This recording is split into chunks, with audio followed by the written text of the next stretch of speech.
ಈಗ ಇಷ್ಟೊತ್ತೂ ಇಬ್ಬರು ಫೋಟೋ ನೋಡಿದ್ರಲ್ಲ, ಹೆಸರು ಕರೆಕ್ಟ್ ಹೆಸರು ಹೇಳಲಿಲ್ಲ ಅವ್ರದ್ದು. ಒಬ್ರು ಕಳ್ಳ, ಇನ್ನೊಬ್ರು ಮಳ್ಳ. ಒಬ್ರು ಮಳ್ಳಿಗೆ ದುಡ್ಡಿ ಮಾಡ್ತಾನೆ ಸಿದ್ದರಾಮಯ್ಯ, ಇನ್ನೊಬ್ಬ ಡೈರೆಕ್ಟ್ ಕಳ್ತಾನ. ಪರ್ಸೆಂಟೇಜ್, ಬೆಂಗಳೂರಲ್ಲಿ ಬಿಲ್ಡಿಂಗ್ ಕಟ್ಟಿದ್ರೆ ಪರ್ಸೆಂಟೇಜ್ ಇಷ್ಟು ಕೊಡಬೇಕು ಅಂತೇಳಿ ಅವರಿಬ್ಬರು ಇವತ್ತು ಸನ್ಮಾನ್ಯ ಯಡಿಯೂರಪ್ಪನವರು ನೇತೃತ್ವದಲ್ಲಿ, ನಮ್ಮ ರಾಜ್ಯಾಧ್ಯಕ್ಷರ ನೇತೃತ್ವದಲ್ಲಿ ನಾವೆಲ್ಲರೂ ಕೂಡ ಹೋರಾಟವನ್ನು ಮಾಡ್ತಾ ಇದ್ದೀರಿ.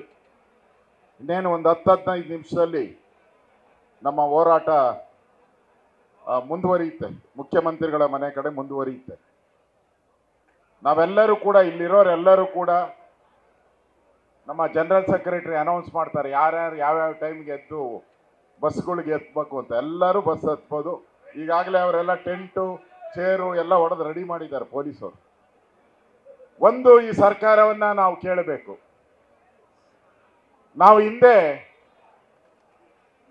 ನಾವೆಲ್ಲರೂ ಹಿಂದೆ ಎಣದ ಮೇಲೆ ದುಡ್ಡು ತಿನ್ಬೇಡ ಅಂತ ಹೇಳ್ತಾ ಇದ್ರಿ. ಎಣದ ಮೇಲೆ ಹಾಕ್ತಾರಲ್ಲ, ಸತ್ತಾಗ ಎಣದ ಮೇಲೆ ದುಡ್ಡು ಹಾಕ್ತಾರೆ, ಎಣ ಎತ್ತೋಗ ಎರಚ್ತಾರೆ, ಅದನ್ನು ತಿನ್ಬೇಡ ಅಂತ ಹೇಳ್ತಾ ಇದ್ರಿ. ಈ ಸರ್ಕಾರ ಬಂದ ಮೇಲೆ ಡೆತ್ ಸರ್ಟಿಫಿಕೇಟ್ಗೂ ಹಣವನ್ನ ಫಿಕ್ಸ್ ಮಾಡಿ ಲೂಟಿ ಹೊಡಿತಾ ಇದ್ದಾರೆ. ಡೆತ್ ಸರ್ಟಿಫಿಕೇಟ್ ಎಣದ ಮೇಲೂ ಹಣ ಮಾಡುವಂತ ಸಿದ್ದರಾಮಯ್ಯ ಮತ್ತು ಡಿ.ಕೆ. ಶಿವಕುಮಾರ್ ಅವರನ್ನ ಇವತ್ತು ನೋಡ್ತಾ ಇದ್ದೀರಿ.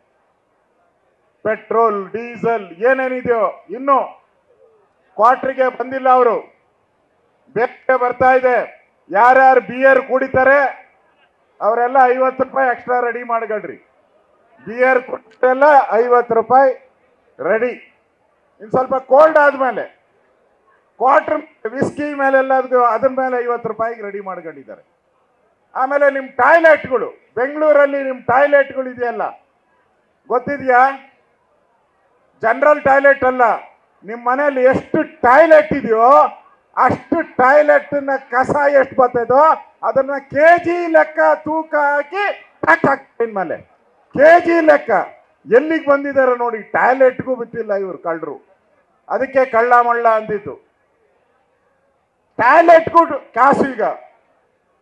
ಈಗ ನಾವು ಧರಣಿ ಶುರು ಮಾಡಿದ ತಕ್ಷಣ ಡೀಸೆಲ್ ಆಯ್ತು. ಇನ್ನು ಮನೆಗೆ ಹೋಗೋದ್ರೊಳಗಡೆ ಬೆಂಗಳೂರವ್ರಿಗೆ ನೀರಿನ ತೆರಿಗೆ ಕಾದಿದೆ. ನೀರಿನ ತೆರಿಗೆ ಈಗ ಬೆಂಗಳೂರಿಗೆ ಕಾದಿದೆ. ಇನ್ಮೇಲೆ ಬರ್ತಾರೆ ಹೊಸ ಮೀಟರ್ ಹಾಕಕ್ಕೆ. ಯಾವ ಮೀಟರ್ ಅಪ್ಪ ಅದು?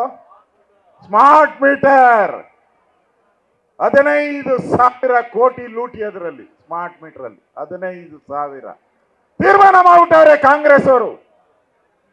ನಾವು ಕಾಂಗ್ರೆಸ್ ಬರಲ್ಲ, ಏನೋ ಅಳಕ್ ಪುಳಕಾಗಿ ಗ್ಯಾರಂಟಿ ಯೋಜನೆಯಲ್ಲಿ ನಾವು ಬಂದುಬಿಟ್ರಿ. ಜನಕ್ಕೆ ಅರ್ಥ ಆಗಿದೆ. ಹೆಂಡತಿ ಹತ್ರ 2,000 ರೂಪಾಯಿ ಕೊಟ್ಟು ಗಂಡ ಹತ್ರ 5,000 ರೂಪಾಯಿ ಕೀಳು ಅರ್ಥ ಆಗಿದೆ. ಬಡವರು ಮಾತಾಡ್ತಾ ಇದ್ದಾರೆ. ಬಡವರು ಯಾರು 2,000 ರೂಪಾಯಿ ತಗೊಂತಾರೆ ಅವರು ಸಿದ್ದರಾಮಯ್ಯನಿಗೆ ಹೇಳ್ತಾ ಇದ್ದಾರೆ, ನಿನ್ನ ಮನೆ ಆಳ ಸಿದ್ದರಾಮಯ್ಯ, ನನಗೆ 2,000 ಕೊಟ್ಟು ನನ್ನ ಗಂಡನ ಜೋಬಿಗೆ 5,000 ಆಗ್ತಾ ಇದೆಯಲ್ಲ ಟ್ಯಾಕ್ಸು, ನಿನ್ನ ಮನೆ ಹಾಳಾಗೋಗ ಅಂತ ಆಗ್ತಾ ಇದ್ದಾರೆ. ಇದು ದಿನನಿತ್ಯದ ನೋಡ್ತಾ ಇದ್ದೀರಿ ನಾವು. ಈ ಸರ್ಕಾರ ಇನ್ನು ಎಷ್ಟು ದಿನ ಇರುತ್ತೋ ಗೊತ್ತಿಲ್ಲ, ಆದರೆ ಲೂಟಿ ಮಾಡಕ್ಕೆ ಇವತ್ತು ಕರ್ನಾಟಕದಲ್ಲಿ ತೊಲಗಬೇಕು ಅನ್ನೋದು ಜನಕ್ಕೆ ಏನ್ ಅನ್ಸಿದೆ ಅಂದ್ರೆ, ಯಾಕಪ್ಪ ಈ ಸರ್ಕಾರಕ್ಕೆ ಓಟ್ ಹಾಕಿದ್ರಿ? ಯಾಕೆ ಈ ಸರ್ಕಾರಕ್ಕೆ ನಾವು ಓಟ್ ಹಾಕಿ ಪಾಪ ಮಾಡಿದ್ರಿ? ಆ ಪಾಪವನ್ನ ಕಳ್ಕೊಳಕ್ಕೆ ಎಲ್ಲಿ ಹೋಗ್ಬೇಕು ಅಂತ ಜನ ಯೋಚನೆ ಮಾಡ್ತಾ ಇದ್ದಾರೆ. ಅಷ್ಟು ತೆರಿಗೆಗಳ ಮೇಲೆ ತೆರಿಗೆಗಳನ್ನ ಹಾಕ್ತಾ ಇದ್ದಾರೆ. ಮಾನ ಮರ್ಯಾದೆ ಏನು ಇಲ್ಲ, ಸಿದ್ದರಾಮಯ್ಯನಿಗೂ ಇಲ್ಲ. ಅದ್ಯಾವುದೋ ಒಂದು ಮಂತ್ರಿ ಹೇಳ್ತಾರೆ, ಬೆಳಗಾವಿ ಮಂತ್ರಿ, ಈ ಡೀಸೆಲ್ ಬೆಲೆ ಏರಿಸಿರೋದು ಕೇಂದ್ರ ಸರ್ಕಾರ ಅಂತೆ. ಇನ್ನೊಬ್ಬ ಮಂತ್ರಿ ಹೇಳ್ತಾನೆ ಕನ್ನಡ ಬರೆಯಕ್ಕೆ ಬರಲ್ಲ, ಕನ್ನಡ ಬೋರ್ಡ್ ಮೇಲೆ ಕನ್ನಡ ಬರೆಯಕ್ಕೆ ಬರಲ್ಲ. ಕನ್ನಡ ಸಂಸ್ಕೃತಿ ಮಂತ್ರಿ ಕನ್ನಡ ಮಾತಾಡಕ್ ಬರಲ್ಲ ಅಂದ್ರೆ ಅವ್ರ ಎಜುಕೇಶನ್ ಮಿನಿಸ್ಟ್ರು, ಪ್ರೈಮರಿ ಎಜುಕೇಶನ್. ಈ ತರದ ಅಂದ್ರೆ ಎಷ್ಟು ಈ ಮಂತ್ರಿ ಮಂಡಲದಲ್ಲಿ ಇರುವಂತವ್ರು ಎಷ್ಟು ಅಜ್ಞಾನಿಗಳು. ಈ ಅಜ್ಞಾನಿಗಳ ಮಧ್ಯೆ ಸಿದ್ದರಾಮಯ್ಯ ಎಂತ ಜ್ಞಾನಿ ಅಂತ ಹೇಳಿದ್ರೆ, ಎಲ್ಲರೂ ನಮ್ಮ ಅಂಬೇಡ್ಕರ್ ಸಂವಿಧಾನದಲ್ಲಿ ಕೊಟ್ಟಿರುವಂಥದ್ದು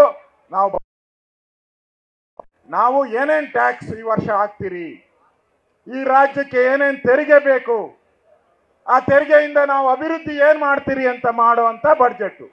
ಸಿದ್ದರಾಮಯ್ಯ ಎಲ್ಲಾದ್ರೂ ಒಂದು ತೆರಿಗೆ ಹಾಕದ್ನ ಹಾಕಿಲ್ಲ.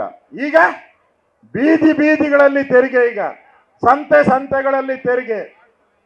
ಅಂದ್ರೆ ಸಿದ್ದರಾಮಯ್ಯ ಎಷ್ಟು ಚಾಣಕ್ಯ ಇದ್ದಾನೆ, ಎಷ್ಟು ಮೋಸಗಾರ ಇದ್ದಾನೆ, ವಂಚನೆ ಮಾಡ್ತಾನೆ, ವಂಚಕಾರ ಅನ್ನೋದು ಇದರಿಂದ ಸ್ಪಷ್ಟ ಆಗ್ತಾ ಇದೆ. ಇವತ್ತು ನಾವು ಬಿಜೆಪಿ ಹೋರಾಟವನ್ನ ಮಾಡ್ತಾ ಇದ್ದೀರಿ.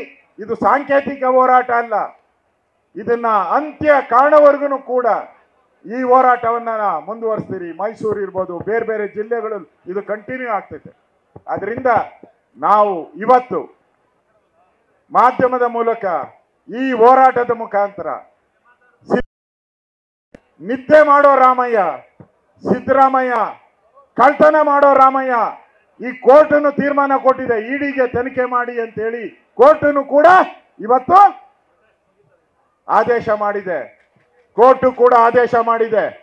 ಒಂದ್ ಕಡೆ ನಮಗೆ ಅಲ್ಲಿ ವಕ್ಫ್ ಬೋರ್ಡ್ ರೈತರ ಜಮೀನನ್ನ ಏನ್ ಲೂಟಿ ಮಾಡ್ತಾ ಇದ್ರು, ಅದಕ್ಕೆ ನರೇಂದ್ರ ಮೋದಿಯವರು ಕಾಯ್ದೆಯನ್ನ ತಂದು ರೈತರ ಬಾಳನ್ನ ಹಸನಾಗಿ ಮಾಡಿದ್ದಾರೆ. ನರೇಂದ್ರ ಮೋದಿ ಅವರಿಗೆ ಜೈ ಅನ್ಬೇಕೆಲ್ಲರೂ ಒಂದ್ಸರಿ. ನರೇಂದ್ರ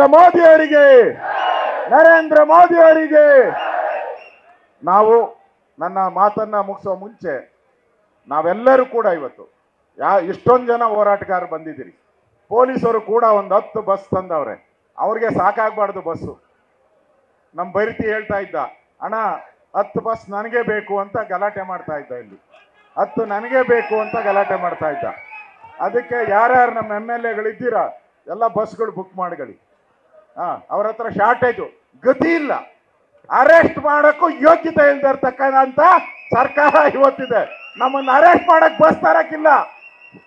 ನಾನು ಕೇಳಿದೆ ಅಲ್ಲಿ ಪೊಲೀಸವ್ರನ್ನ, ಏನಪ್ಪ ಅಂದ್ರೆ, ಇಲ್ಲ ಸರ್ ಕೇಳಿದ್ರಿ, ಕೆಲವು ಟೈರ್ ಇಲ್ಲಂತೆ, ಕೆಲವು ಟ್ಯೂಬ್ ಇಲ್ಲಂತೆ, ಒಬ್ಬರು ಡ್ರೈವರ್ ಬಂದಿಲ್ಲಂತೆ, ಇನ್ನೊಬ್ಬರು ಕಂಡಕ್ಟರ್ ಬಂದಿಲ್ಲ ಅಂತ. ಬಸ್ಗಳಿಗೂ ಕಾಸಿಲ್ಲ. ಆ ಪರಿಸ್ಥಿತಿ ಇವತ್ತು ಸಿದ್ದರಾಮಯ್ಯನ ಸರ್ಕಾರ, ಪಾಪರ್ ಸರ್ಕಾರ, ದಿವಾಳಿ ಸರ್ಕಾರ, ಮೋಸ ಮಾಡುವ ಸರ್ಕಾರ. ಇದರ ವಿರುದ್ಧ ನಮ್ಮ ಹೋರಾಟವನ್ನ ನಾವು ಮಾಡೋಣ ಅಂತೇಳಿ. ನ್ಯೂಸ್ ಫಸ್ಟ್ ನಿರ್ಭೀತಿಯಿಂದ ನಿಮ್ಮ ಪರವಾಗಿ.